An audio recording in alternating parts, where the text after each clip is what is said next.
She thought escaping the baby factory would mean freedom, but the moment she stepped into the streets, danger followed. Madam Cole isn't letting her go off so easily. Her team is hunting her relentlessly. Ijoma had no money, no contacts, and nowhere to hide. One wrong move and she could vanish without a trace. Every step is a gamble. Every decision could be her last. She has to outsmart them, gather proof, and expose the dark truth before it's too late. Ijoma walked through the crowded Lagos streets, tired, hungry, and thirsty. The city buzzed around her, honking cars, street hawkers shouting, children laughing, and people going about their day, but none of it mattered. She immediately decided to go to the nearest police station to report everything about the baby factory to them so that Madam Cole can be arrested immediately. Her hands trembled as she pushed open the big gate. "Sir, I need to report something. It's urgent. A crime involving a popular beauty spa here in Lagos," she said, her voice shaky. The officer behind the counter glanced at her, eyes narrowing. "Ma'am, are you sure of this information you're saying? Hope this is not a false alarm." "I'm serious, officer," Ijoma snapped, gripping the edge of the counter. They keep girls in there, force them to have babies, and then sell the babies. You have to do something quick." The officer leaned back, folding his arms. All right. Calm down. Fill this form first. Let's see the full details of what you have," he said, and entered the partition behind him. As Ijoma scribbled down her details, she heard voices from inside the partition. Then she started hearing some whispered arguments. "Are you sure she's from Madam Cole's place?" one voice asked. "No, it can't be. No one lives there alive." "Maybe we should call her first and confirm," another said. "No, let's wait first, see what happens, because I don't really think she came from there. Maybe it's a leaked information." Ijoma froze. Wait, are they connected to Madam Cole? She asked herself. The argument continued quietly behind the partition, giving her all the confirmation she needed. Without a sound, she set down the pen and slipped out of the station quietly, her heart pounding as she blended into the streets. Outside the station, Ijoma's legs felt heavy. Her chest heaved as she pressed herself against the wall, trying to calm down. Where do I go now? What do I do? Who can I trust? Fear gnawed at her. Every passerby now seemed like a potential threat to her. She had no money, no contacts, and nowhere safe to go. Slowly, almost hesitantly, she held out her hand and started begging for money. "Please, can you spare me some change?" she asked one passerby. Money was given to her, not much, but enough to keep going. She used all the small change she got that night to buy some food. Nothing fancy, just enough to quiet the hunger gnawing at her. Later, she found a cheap room where she could spend the night. There was a small bed, a rickety fan, and a small radio. She paid for 2 nights. Finally, she collapsed on the bed to rest, even though sleeping felt impossible. Every sound outside the thin walls of the room made her jump up scared. Sitting on the bed later that morning, Ijoma clenched her fists. "I'll find a way.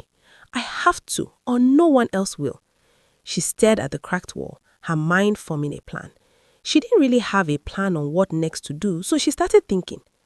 Back at the baby factory, the bar seemed normal, but something was off. The guards looked around and whispered to each other, eyes sharp. "Where's number 7, the one in a red dress?" one guard asked, scanning the remaining girls. "I think she went to the toilet," another said, frowning. "But she's been gone for hours now." The search for Ijoma started immediately. They checked the hotel side, toilet, the bar, every corner of the spa, and even the salon, but they found nothing.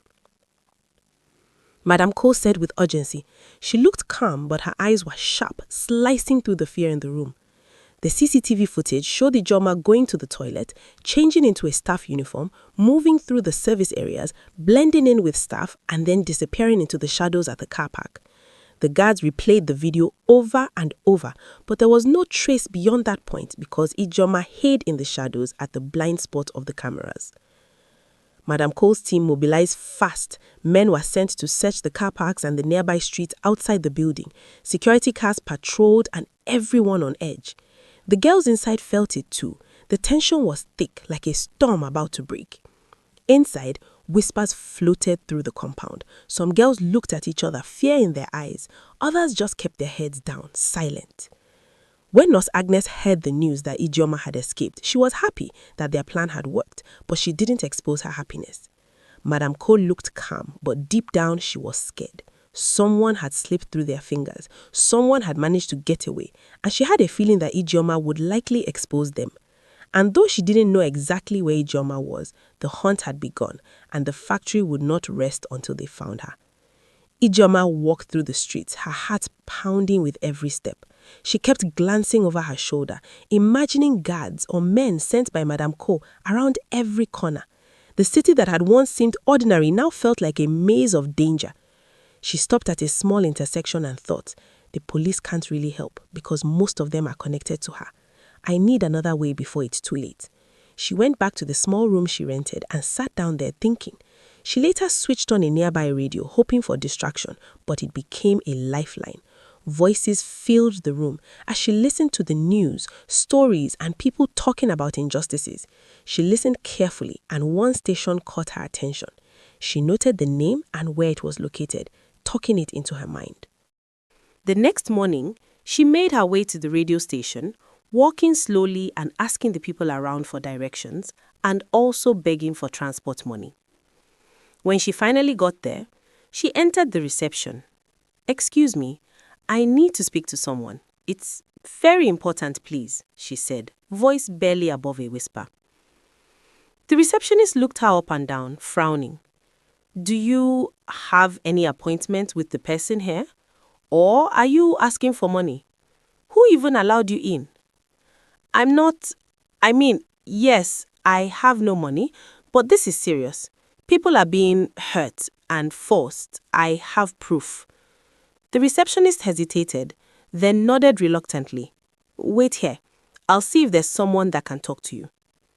Minutes passed, but it felt like hours. Ijeoma fidgeted, trying to stay calm, praying they would take her seriously, and also praying that they weren't also connected to Madame Cole too. Finally, a journalist came out and motioned for her to follow. She told her story, trembling at first but gaining strength as she spoke. Names, schedules, routines, testimonies of the girls trapped inside the factory. The journalist listened intently, taking notes and asking more questions. Later that day, the station connected her with a human rights organization. For the first time, Ijeoma felt a glimmer of hope. She wasn't alone anymore. But her safety was still fragile. She moved constantly, avoiding hotels, police stations, notable places, and anyone who might recognize her. Every day, she pored over her notes and documented every detail she could remember. It was exhausting, terrifying, but necessary. She was building the foundation to bring the baby factory down. Ijeoma and the human rights team worked tirelessly. Every day, they collected testimonies from her, documented schedules, took photographs, and compiled oral proof of the babies being sold. She says there was a lady who was forced to deliver 3 babies in the space of 2 years, one volunteer said, shaking her head. "And here's the schedule of buyers coming in every week," another added, pointing at a carefully kept log. Ijeoma reviewed everything. "I think this is enough. We can't wait any longer," she said, her voice quiet but firm. The media got involved soon after. News outlets, radio programs, and even social media channels carried her story. Lagos woke up to shocking headlines.